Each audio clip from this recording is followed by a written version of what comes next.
AKPF #1.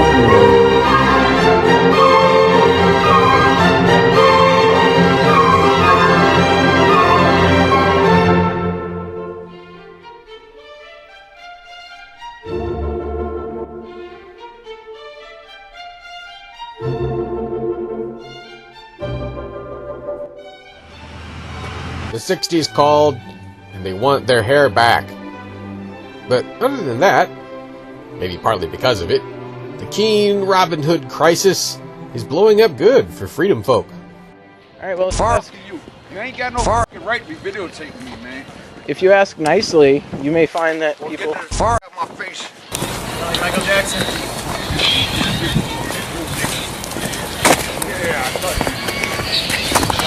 The bad guys look bad, the good guys look, well, like they look, and everyone does seem to be, well, looking. I used to say we Free Staters should be getting denounced every week in the mainstream press, but this is something even better. Meter monitors are so disliked around the world that when people hear about this kind of opposition, the opposition's bound to come off as heroes. Folks 500 miles away don't know and don't care about the exact details. If some of the Robin Hooders are annoying, no one in New York is going to care about that. They're just going to see that someone's fighting back. And as long as the message gets out that they can join, well, Free Keene, or maybe the Free Staters in general, should be getting some more recruits as a result of this publicity. Yeah, people want to know, this isn't my question, I'm on video, I assume. People want to know why you guys are so stupid. Of course, it seems like the Free Keeners are being a lot less annoying than some of their opponents. So immature. Well, do those people who ask those questions use the internet? You've seen the video of them being assaulted and so forth, but where's the video, I want to know, of the Free Keeners or the Robin Hooders harassing people? With all the hours of raw tape that have been uploaded by both sides, why have I not seen a frame of tape showing the Free Keeners really harassing someone? I won't talk on camera because you guys doctor your videos. Are you going to put that on? Put that on. Starting all this now. Sometimes their demeanor might not be perfect. Mine's not either. That's nothing compared to the kind of grief they get from the authoritarians in town. The hysterical and hypocritical reaction proves Free Keene's point. Sorry, I keep saying Free Keene. I should say the Robin Hooders. The best compliments are backhanded ones. There are a lot of comments on the Keene Sentinel articles that indicate people feel that the city has been outmaneuvered and outwitted by the Robin Hooders. And these comments are coming from people who don't like the Robin Hooders. Oh, and by the way, the #1 guy who's making accusations of harassment against the Robin Hooders, that guy has assaulted me on camera. Mr. McLean, how are you? What is your salary, if I might ask? Stop it. It's a matter of record. It's published in the newspaper. Why did you touch me, if I might ask? I'm sorry. I thought you were in my face. Ian, how you doing? He's the city manager, Prince John McLean. McLean, I don't know how he says it. Now, he didn't hurt me. He just grabbed me. But, what would happen to me if I did that to him? What would happen to you if you did that to a meter maid? The hypocrisy runs as deep as the hysteria. This is what the Keene government gets for being such a one-party state. I will say this, though. There's one thing that seems to be missing that our guys aren't getting right, and that is there is not a very good effort to promote the Free State move. What we want is for people to hear about what's happening and to know that they can do something about it. They can move to New Hampshire. That message doesn't really seem to be getting out that well. Probably one solution would be whenever you're going to be interviewed by the press, the outside New Hampshire press, you've got some kind of a Free State Project logo on you, on a hat, on a lapel or something. And keep in mind, the cameras will not see anything below your chest. They may not even see your chest. So, yeah, sometimes I put the URL on my forehead. That's if you are okay with looking crazy.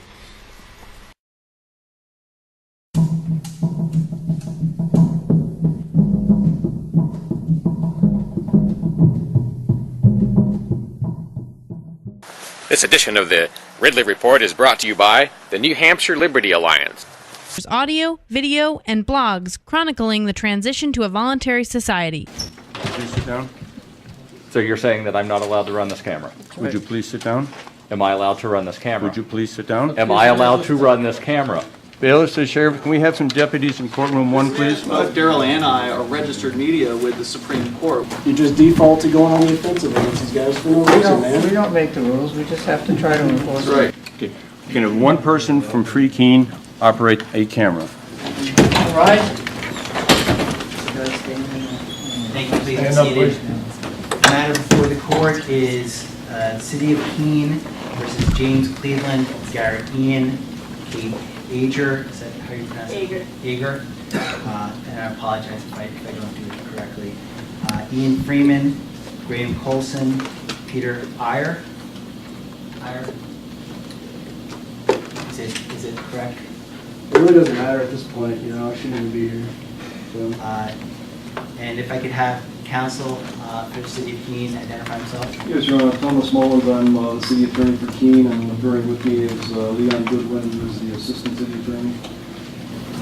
And if I could just ask each of the defendants to stand and identify themselves for the record, one at a time, in whatever order you prefer, sir. My name is Garrett Ian. James Cleveland. I'm Ian Freeman. Graham Colson. Kate Ager. I don't know, like, I'm Pete, I don't know what you guys, I'm not, Sir, if you could stand when you're addressing the court. well, thus far, the court hasn't earned my respect, so out of, you know, just being straight up here. Going forward, if you have any arguments or issues you want to address with the court, you'll stand and address the court. Mr. Freeman, there are some pending motions that you filed, your motion to dismiss and your motion to extend the evidentiary hearing. I don't believe you filed any other motions. Are you aware of any, sir? There was a motion to continue. That's what I mean, your motion to extend the evidentiary hearing. There was the extension and there was also continuance, because I felt like a half an hour probably wasn't going to be enough time for this particular hearing. So you're withdrawing your request to continue the hearing? We're already here. We might as well move forward with that. Mr. Freeman, you separately moved for a dismissal in the case. Any other arguments you want to make in support of that motion? According to various, court decisions, the court is limited to determining rights of persons or property which are controverted in a particular case before it. In evaluating whether a party has standing to sue, we focus on whether the plaintiff suffered a legal injury against which the law was designed to protect. From what I can tell, the plaintiff is not alleging that any of us have created any sort of injury in this case. There's no damage that has been alleged, so therefore there's nothing to go forward here. This is a complete waste of your time. And ours. That motion was styled in the way of a standing issue. The city certainly has standing here, as the court knows. We're a political subdivision of the state. The city draws all of its authority from the state. The underlying merit issue before the court is the allegation of atrocious interference with a contract. This is not about the money going into the parking meters. There's no allegation in the pleadings with respect for relief for money going into parking meters. The underlying merit question that we're here on, which is intentional interference with contractual relationships. Let me ask you a question about that. Do you believe if your claim for tortious interference with contract does not survive, if you haven't stated a claim for tortious interference with contract, do you separately, does your claim survive? I will submit to the court quite candidly that as far as we're aware, no court in the land has been asked to consider this cause of action within the context that it arises with these 6 defendants over here. There is no doubt about that. If I determine that you have not stated a claim for tortious interference with contract, does the case go away? Yes. There's no independent basis for injunctive relief if there's no underlying harm that the court can help correct.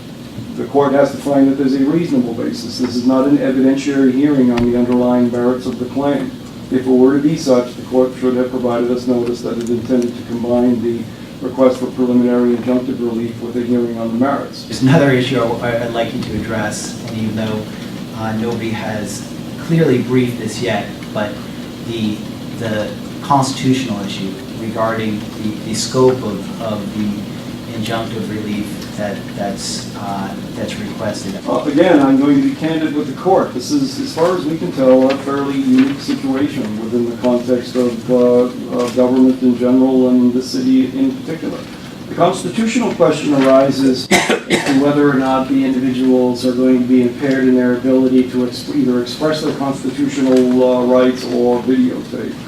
We're suggesting to the court that neither of those happen. In Glick, he was not at all doing anything with respect to the officers. We would submit to the court, and the evidence we believe will show that these individuals are engaged in a pattern of conduct going over months and months that goes beyond Glick, where they're purposely and intentionally trying to intimidate our officers into quitting, which is where the intentional tort comes in. The court is probably aware there is a decision that was issued after Glick came out of the New Hampshire District Court, Federal District Court. Garecki is the decision. I understand it's also on appeal to the First Circuit. Based upon this fact pattern, the First Amendment issues, the constitutional rights were not clear. The Glick decision didn't answer that kind of fact pattern.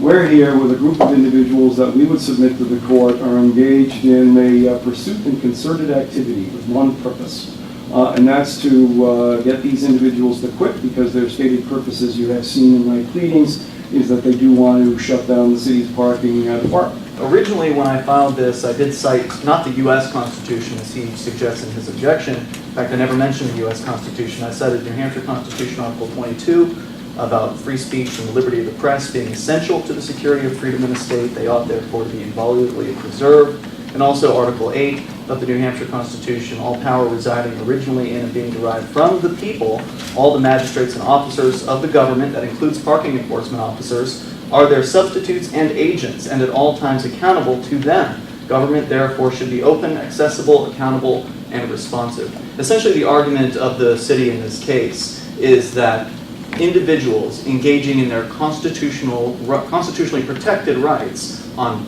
public property should be somehow restricted from being within a 50-foot anti-freedom zone. The fact is, these people accepted a job position that can be a little bit difficult at times. And as you saw in their own court filing, in the parking enforcement's job descriptions on the second page in there, it actually says that these individuals are to be subjected to mental and verbal abuse. Now, I don't agree that I conducted any sort of mental or verbal abuse, and I don't believe any of these other good folks have done that. But even if I were doing that, and that's what they're alleging, even if that were true, it's part of their job description. They accepted this position. I still haven't heard anything about a legal right being violated, so therefore, to me, this court can't move forward on this case. But their contracts don't override my constitutional rights. Rather than trying to do this in a piecemeal fashion, I would prefer to have both sides, both the city and the defendants, have a meaningful opportunity to brief these issues. What I'm going to do is schedule this for an evidentiary hearing. I know 30 minutes was not adequate, but assuming I deny the motions to dismiss, and if I grant the motions to dismiss, the case is over, unless the city wants to appeal my decision to the New Hampshire Supreme Court. But if I deny the motions to dismiss, how much time are you going to need for an evidentiary hearing? This is easily going to take a full day. I've got at least 5 witnesses. Do you think a day is adequate? Sounds good. Sounds right to me. I mean, I'd rather be doing productive things, but this is their gig. My order today will be that I'm going to give all parties an additional 20 days to submit whatever legal memoranda they want on the issues before the court, and we'll schedule a full-day evidentiary hearing as the docket allows. If you're at all familiar with the docket in this court, finding a full day for an evidentiary hearing, it's not likely to happen in the month of June. We have 2 weeks of jury trial set for July, so and obviously many of those cases involve criminal defendants who are incarcerated, and those will take priority. So I can't tell you when that will be scheduled, but it will be scheduled for some date after those 20 days. You know, the fact that I'm included in this injunction at all, I'm not partaking in any of these activities, just speaks to me about the frivolous nature of it. Everybody over here is being paid right now by taxpayers in Keene, and we're taking time out of our lives. I take issue too with being, lumped in collectively. This is how my name was somehow brought into this situation, and to continue to be told to come to this courtroom seems pretty ludicrous to me. The case was filed against 6 individuals, and if we proceed to an evidentiary hearing, I would expect the city's presentation to address each individual and what evidence it has to support the claims against each individual. And as I do note that some of the allegations in the affidavits are not specific as to individuals, but talk about them collectively. Yes, I understand that, Your Honor, and each one of the parking enforcement officers will clearly identify each one of the individuals and events that may have occurred. The city, quite candidly, is also considering filing a motion to amend. I think we'll wait and see what happens, what the court does with the motion to dismiss. I think they brought this case in bad faith with that. Objection, Your Honor. This objection, Your Honor. Okay. Well, let me hear them out, then I'll hear your In objection. that they did not take the time to approach any of us and discuss these matters prior to bringing them before the court and asking for your time. And when asked to negotiate, and Garrett, you were the one that had the conversation, they didn't want to talk about it. They said maybe later. If the parties are able to work things out with the city in a way that's acceptable to everyone, that's a separate issue. But as I've said, the schedule will be the one that we've discussed, that all parties will have an additional 20 days to submit whatever legal memoranda they want on the issue before the court, including the motion to dismiss, and we'll set up a one-day evidentiary hearing after that. And the hearing, if I grant the motion to dismiss, the hearing will be canceled. I have a quick question. Do we all have to show up to that hearing? You're certainly free to come. You're welcome to be here, but there's no requirement that you be here for that hearing if you don't want to be here. Thank you. All right. Please.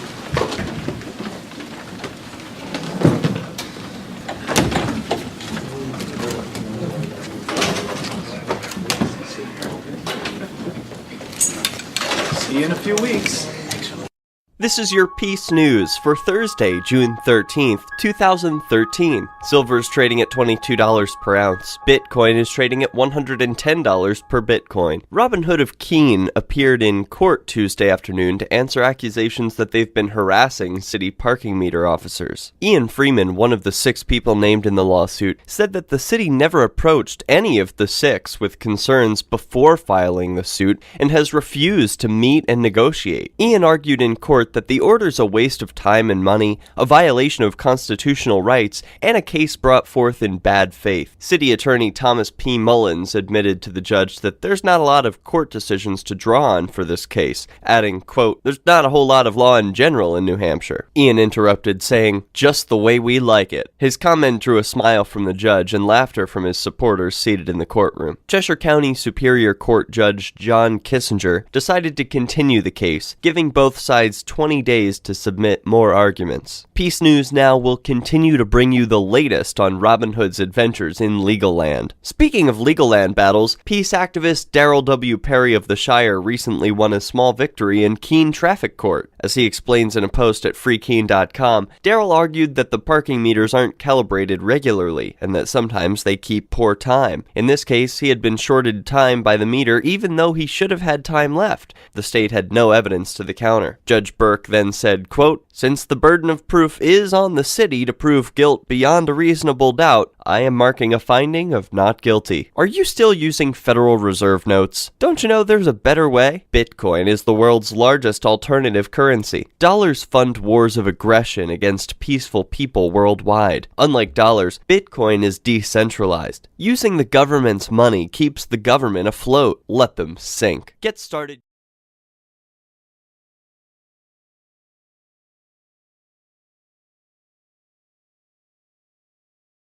Exciting announcement for Bitcoiners! Lamassu Bitcoin Ventures, in association with Revolution Coffee Company, will be hosting a Bitcoin-only Wi-Fi network at PorkFest X. This network will provide web access to blockchain.info, Bitcoin charts, Preve, Coinbase, Bitstamp, Mt. Gox, BTCE, CampBX, TradeHill, BitInstant, BitPay, Bips, Paytunia, WalletBit, Coinapult, and PayBTC. The network will also feature a local Bitcoin node, to which Satoshi clients in the Bitcoin wallet for Android will connect automatically. This should allow everyone in Agora Valley to use Bitcoin expeditiously, regardless of whether they have data service from their mobile carrier. Thanks, Lamassu Bitcoin Ventures and Revolution Coffee Company. Did you know Blockchain.info offers a My Wallet extension for Chrome and Firefox? My Wallet from Blockchain.info is my favorite Bitcoin wallet. It syncs with my phone, so I've got easy access to my account whenever I need it. To watch a quick playlist tutorial on how to get started, visit bitcoin.peacenewsnow.com. Do you want to know what's in your FBI file? The website getmyfbifile.com makes it easy to fill out the proper government forms to get all the dirt on yourself for free. Check it out. And while you're at it, visit their sister company where you can learn what kind of trouble with the law Grandpa ran into at getgrandpasfbifile.com. You may get back pages of redacted documents, but hey, by law they're supposed to give you everything, and it's free, so why not give it a try and see what comes back? If you do, please write to Peace News Now to report your findings. Thanks to the Supreme Court, something new you might find in your FBI file is your DNA. Mike Adams reports over at naturalnews.com that in Alabama, police have set up roadblocks stopping cars to, quote, voluntarily take DNA from drivers. When men in black uniforms with guns on their hips ask you to do something, it doesn't fit the common definition of voluntary. Travelers were compensated for volunteering their bodily fluids to the government. Those who allowed police to swab the insides of their mouths were rewarded with $10. Those who volunteered up their veins were rewarded $50. Critics argue that not only is this a creepy violation of people's rights, it's also a poor data collection method. Since participants in the survey are self-selected, the sample will be biased. For example, people who have alcohol in their blood are unlikely to give a sample to the police. Educate your friends and families to let them know that this is happening, and that it's okay to say no. Links are in the show notes. This has been Peace News, your daily update on the peaceful evolution. Get more Peace News on the next news network. And for daily videos, subscribe at youtube.com/peacenewsnow. For peacenewsnow.com, I'm Derrick J, reminding you that peace is the way. So here I am walking down the street in Main Street, Keene, New Hampshire. It's Saturday, June 15th, 2013. And look who I've spotted here. This is Robin Hood. And looks like the parking enforcer's not far behind. So this is an amazing sight for me as just an onlooker. You know, I've heard the stories, I've seen the videos on YouTube, and I'm very excited to be here in person seeing Robin Hood and the person who writes the tickets. So hopefully I'll get to follow them and maybe see Robin Hood save a few people from getting a ticket. That would be fun.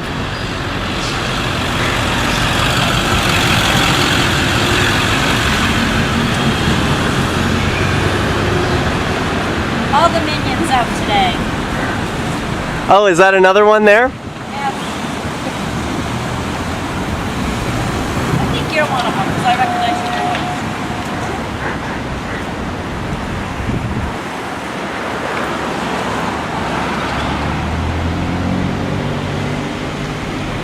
Headlight.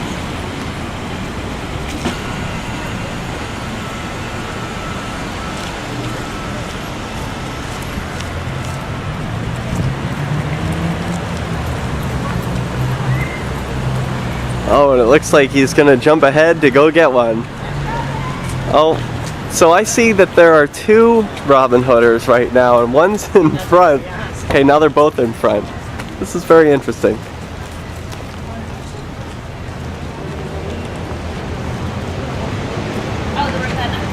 Okay, so I see that Robin Hood here has put a card on one of these cars here, and I'm seeing that it's a little Robin Hood card. So it looks like this car was saved from getting a ticket, And I'm noticing also that at first I thought what you guys was doing, was pretty nice, but now I think it's just rude and harassing. It's like, I like the little notes you're leaving, but now you're just an irritation. And if you do not tilt that down, I'm gonna break it. I'm gonna break it. Why? Excuse me, sir? Sir? Sorry, this is my car. It's nothing to do with them, but I'm sorry. I mean, you were talking into his camera. If you don't mind, we just get that back. But to put it into my face, come on. I understand, but I don't really want to get into this, but you are also in his face. If you could just get that back to us, there's no property loss here. I would like you to... Listen. You have to respect other people's rights in this town. Because we have to lose some of our rights for you to gain your rights. You're being rude. Really. I dealt with it enough with that. So it looks like my camera is safe, and I really appreciate the gesture of this man for speaking up for me. I was pretty stunned when that man grabbed my camera. I think it's a nice thing what Robin Hood does, and I'm not out here doing Robin Hooding today. I was just covering, that I saw him, and I thought that was interesting. So it's so nice that this guy was saved, and that he saved me and my property. So it's a very nice community here in Keene, and I'm very happy to be here. What an interesting video. Anyway, thank you, sir. Have a great day.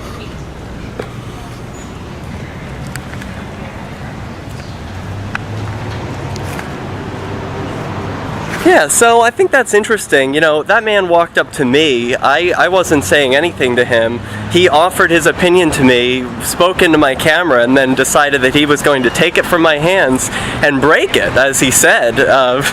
Gosh, what an interesting video. I don't know why people think that they can talk to me that way, or why they can destroy my property, but anyway, that's what he thought he could do, and thank goodness some guy was able to stand up for me. That was very nice, and I like the friendly people of Keene. What happened? Well, that man took the camera out of my hands and told me he was going to break it. Yeah, and then a man stood up for me. In fact, it was the man who you saved from a ticket. Yeah. So I'm glad. Not like you filming? Yeah, he walked up to me and then told me that he didn't like me filming.